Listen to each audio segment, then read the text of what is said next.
ओम शांति। आज है 27 मार्च, शिव बाबा की साकार मुरली। बाबा कहते हैं, मीठे बच्चे बाप समान निडर बनो। बाप समान निडर बनो, अपनी अवस्था साक्षी रख, सदा हर्षित रहो। याद में रहने से ही अंतमति सो गति होगी। प्रश्न है, खुश नसीब बच्चे सदा फ्रेश और हर्षित रहने के लिए कौन सी विधि अपनाते हैं? उत्तर, दिन में 2 बार ज्ञान स्नान करने की। बड़े आदमी फ्रेश रहने के लिए 2 बार स्नान करते हैं। तुम बच्चों को भी ज्ञान स्नान 2 बारी करनी है। इससे बहुत फायदे हैं। सदा हर्षित रहेंगे, खुश नसीब तकदीरवान बन जाएंगे। क्या कहा बाबा ने? सदा हर्षित रहेंगे, खुश नसीब तकदीरवान बन जाएंगे। किसी भी प्रकार का संशय निकल जाएगा। मायावी लोगों के संग से बच जाएंगे। बाप और टीचर खुश होंगे। बाबा कहते हैं, गुलगुल यानी फूल बन जाएंगे, अपार खुशी में रहेंगे।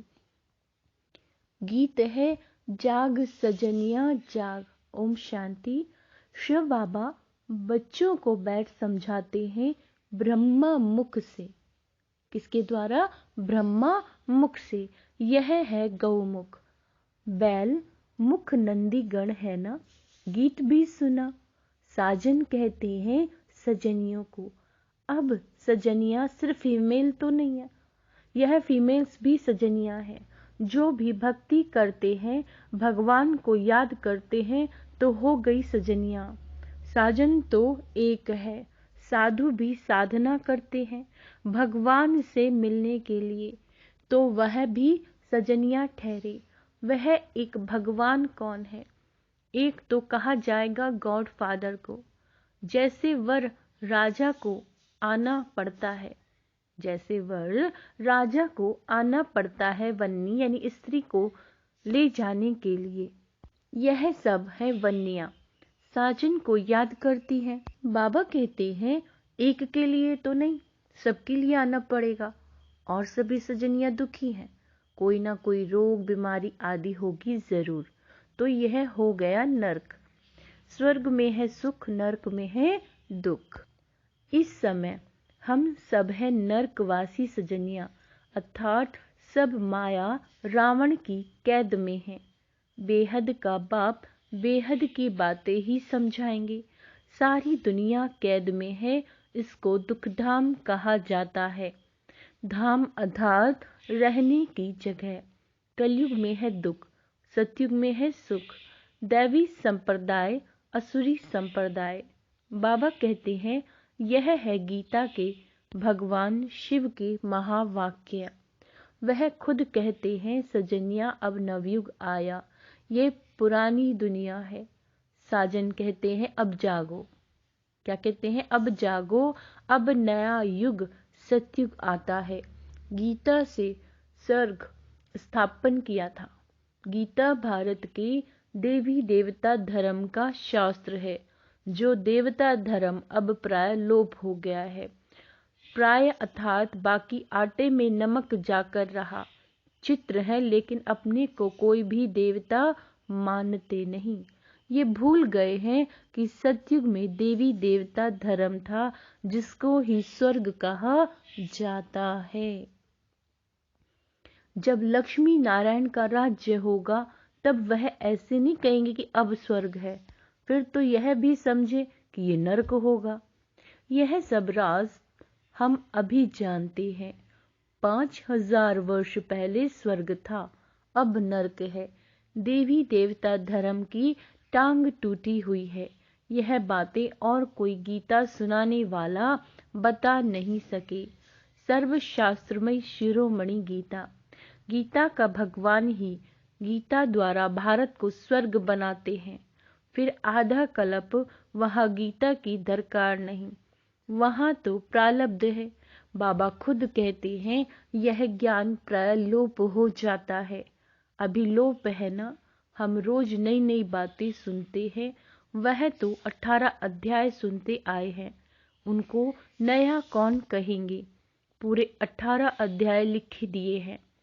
यहाँ तो हम पढ़ते रहते हैं, योग लगाते रहते हैं। इसमें भी बाबा कहते हैं टाइम लगता है। ज्ञान और योग दोनों भाई बहन हैं। बाबा कहते ध्यान से ज्ञान श्रेष्ठ है, क्योंकि उससे ही तुम जीवन मुक्ति पा सकेंगे। ऐसा कोई कह न सके कि हमको साक्षात्कार हो तो पुरुषार्थ करें। सामने श्री कृष्ण का चित्र देख रहे हैं, ऐसे प्रिंस प्रिंसेस बनेंगे, फिर जो चाहे सो बनो। प्रिंस प्रिंसेस बनते हैं, यह तो मानना चाहिए ना। अब नवयुग आ रहा है, जहाँ जीत वहाँ जाकर प्रिंस पने का जन्म लेंगे। रतन जड़ित मुरली, क्या कहा बाबा ने, रतन जड़ित मुरली भी होगी। यह निशानी है।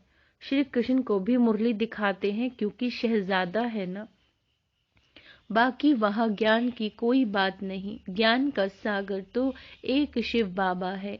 वह बाबा कहते बच्चे विनाश सामने खड़ा है, पिछाड़ी में मंत्र देने वाला कोई नहीं रहेगा। क्या कहा बाबा ने, पिछाड़ी में मंत्र देने वाला कोई नहीं रहेगा। अंत मते सो गति गाई हुई है ना। अंत में मेरी याद रहेगी तो गति मिल जाएगी। तुम आजकल करते आए हो। 2-4 इत्तेफाक दिखाऊंगा कि कैसे अचानक मनुष्य मरते हैं। बाबा ने क्या कहा, 2-4 इत्तेफाक ऐसे दिखाऊंगा कि कैसे मनुष्य मरते हैं। उस समय मंत्र तो याद कर नहीं सकेंगे। समझो, अचानक छत गिर पड़ती है, उस समय याद कर सकेंगे? धरती हिलेगी, उस समय तो हाय हाय करने में लग जाएंगे। क्या कहा बाबा ने, जब धरती हिलेगी तो उस समय तो हाय हाय करने में लग जाएंगे। बहुत समय से प्रैक्टिस होगी तो उस समय अवस्था हिलेगी नहीं। साक्षी हो, हर्षित मुख बैठे रहेंगे। मनुष्य तो बहुत थोड़ा आवाज से डर के मारे भाग जाएंगे। मनुष्य तो थोड़ा आवाज हुई और उससे डर के मारे भाग जाएंगे। तुम कभी भागेंगे नहीं, डरने की बात नहीं। जैसे बाबा निडर है, बच्चों को भी निडर बनना है। बाबा कहते हैं अब नवयुग आ रहा है, अब अपने को इंश्योर कर दो। सारे भारत को तुम इंश्योर करते हो। बाप से ताकत ले भारत को तुम इंश्योर कर रहे हो। भारत हीरे जैसा बन जाएगा। फिर उसमें भी जितना जो लाइफ को इंश्योर करेगा, तन मन धन सब इंश्योर हो जाता है। बाबा कहते हैं यह ज्ञान प्रत्यक्ष फल देने वाला है। जैसे सुदामी का मिसल है, झट महल देखे तो प्रत्यक्ष फल हुआ ना। प्रिंस प्रिंसेस का भी साक्षात्कार करते हैं। फिर प्रिंस प्रिंसेस तो सतयुग में भी हैं, त्रेता में भी हैं। यह थोड़े ही समझ सकेंगे कि हम कहाँ के प्रिंस बनेंगे। सब सूर्यवंशी तो नहीं बन सकेंगे। यह सब है साक्षात्कार, बाकी आत्मा कोई निकल कर जाती नहीं है। यह साक्षात्कार के ड्रामा में नूंद है। सोल को बुलाते हैं तो ऐसे थोड़ी कि आत्मा कोई शरीर से निकल जाती है, फिर तो वह शरीर रह न सके। यह सब साक्षात्कार है। बाबा भिन्न भिन्न रूप से साक्षात्कार कराते हैं। नूंद है तब सोल आती है। यह ड्रामा का राज समझना है। नई बातें हैं ना, तो क्लास में भी रेगुलर आना पड़े। तुमको मालूम है बहुत अच्छे अच्छे आदमी 2 बार स्नान करते हैं फ्रेश रहने के लिए। यह भी ज्ञान स्नान 2 बारी करने से फ्रेश रहेंगे। 2 बारी ज्ञान स्नान करने से बहुत बहुत फायदा है, नहीं तो मुफ्त में अपनी बादशाही गवा देंगे। बाबा रजिस्टर से भी जांच करते हैं, पूरा खुशनसीब तकदीरवान कौन है। अरे बेहद के बाप से अतः धन लेने जाते हैं, स्वर्ग का मालिक बनते हैं। अगर इतना निश्चय नहीं तो उच्च पद भी पा नहीं सकेंगे। 2 बारी स्नान करने से तुम बहुत बहुत हर्षित रहेंगे। बाबा कहते मैं गाइड बन तुम बच्चों को ले चलने आया हूँ। कितना घुमाता हूँ। वो लोग एरोप्लेन से ऊपर में जाते हैं, कितनी उन्हों की महिमा होती है। वास्तव में महिमा तो तुम्हारी होनी चाहिए। तुम बैकुंठ में जाकर घूम फिर आते हो, मोस्ट वंडरफुल चीज है ना। बाबा कहते, मैं सबसे दूर रहने वाला आया हूँ देश पर आए।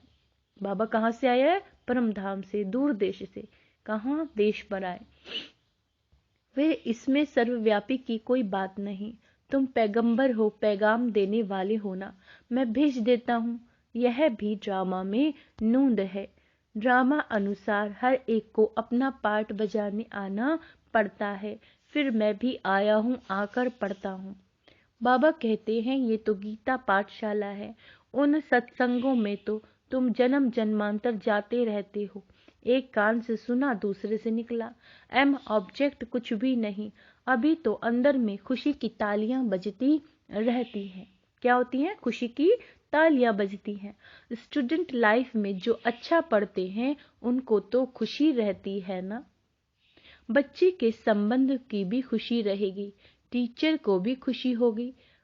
बाबा कहते हैं, यह भी माँ बाप है, टीचर है तो खुशी होती है। बच्चों का फर्ज है पढ़ना। अब बाप सम्मुख आया हुआ है तो एक बाप से ही सुनो। तुम आधा कल्प बहुत भटके हो, अब भटकना बंद करो। परंतु वह भी तब होगा जब पूरा निश्चय हो। मनुष्य कहते हैं कि कलयुग में कितने वर्ष पड़े हैं। तुम जब उनको बताएंगे तो वह कहेंगे, यह सब कल्पना है, जादू है। बस अबलाएं वहां ही बैठ जाएंगी।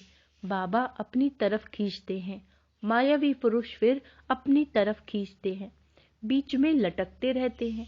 बाबा समझाते हैं, बच्चे, जब तक 2 बारी ज्ञान स्नान नहीं किया तब तक कुछ फायदा नहीं होगा।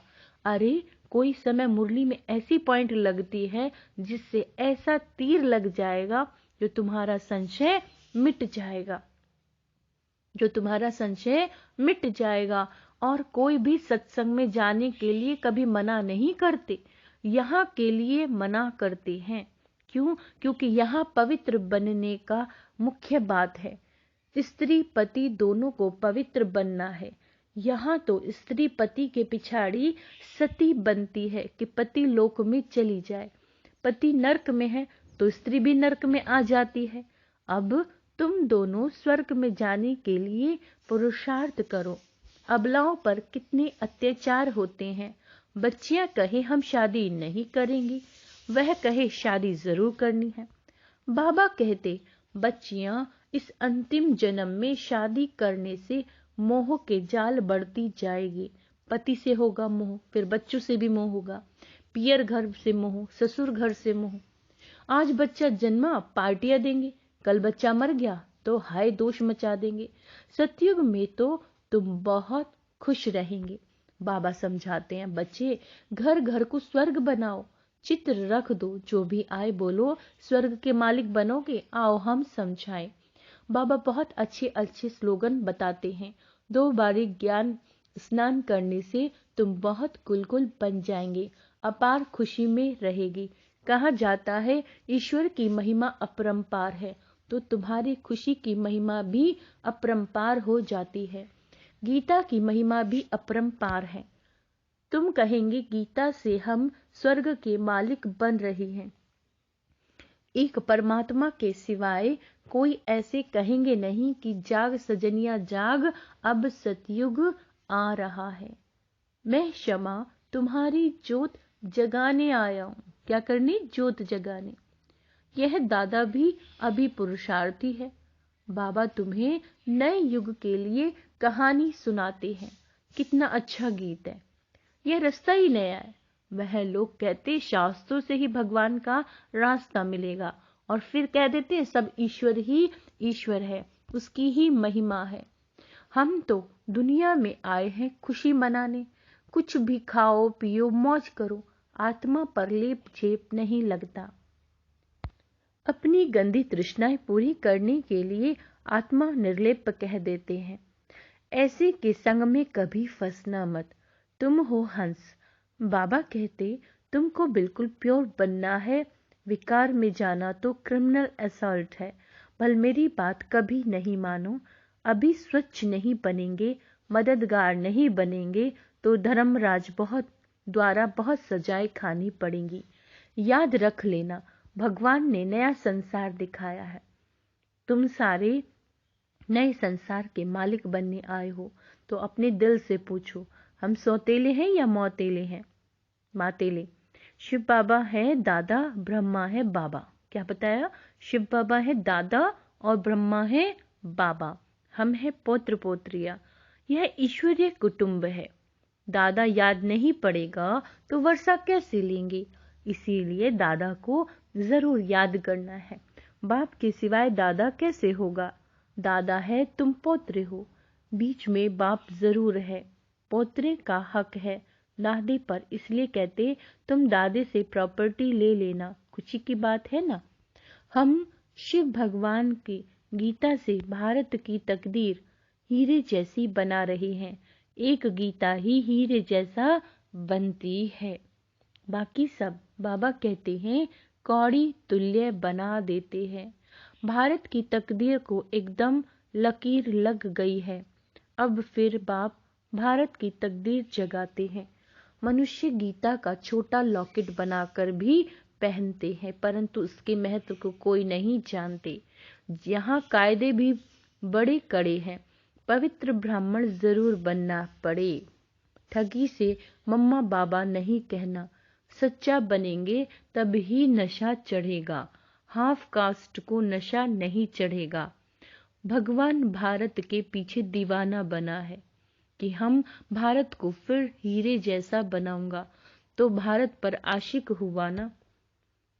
भारत को फिर से ऊंचा बनाते हैं। आशिक माशूक, बाबा कहते हैं आशिक माशूक के पिछाड़ी दीवाना होता है, तो भारत निवासियों के पीछे कितना दीवाना है, कितना दूर से भागते हैं और फिर कितना बड़ा निरअहंकारी है। अच्छा, मीठे मीठे सिक्की लदे बच्चों प्रति माता पिता बाप दादा का याद प्यार। Good morning. रूहानी बाप की रूहानी बच्चों को नमस्ते। हम रूहानी बच्चों की रूहानी बाप दादा को याद प्यार। गुड मॉर्निंग, नमस्ते मीठे बाबा, शुक्रिया बाबा, शुक्रिया। धारणा के लिए मुख्य सार। बेहद के बाप से अतः ज्ञान धन लेने के लिए 2 बारी ज्ञान स्नान करना है। कम से कम 2 बार मुरली अवश्य पढ़नी है। बाबा कहते हैं पढ़ाई में रेगुलर जरूर बनना है। फुल कास्ट सच्चा पवित्र ब्राह्मण बनना है। बाप का मददगार बनना है। गंदी तृष्णा रखने वालों के संग में कभी नहीं फंसना। वरदान है तन मन और दिल की स्वच्छता द्वारा। तन मन और दिल की स्वच्छता द्वारा साहिब को राजी करने वाली सच्ची होली हंस भव। स्वच्छता अर्थात मन वचन कर्म संबंध सब में पवित्रता।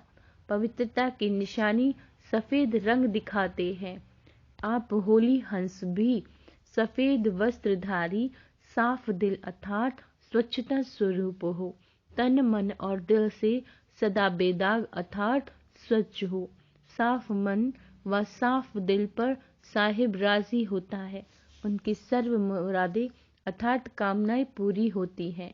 हंस की विशेषता स्वच्छता है, इसलिए ब्राह्मण आत्माओं को होली हंस कहा जाता है। स्लोगन है जो इस समय सब कुछ सहन करते हैं। जो इस समय सब कुछ सहन करते हैं वही शहंशाह बनते हैं। अच्छा, ओम शांति।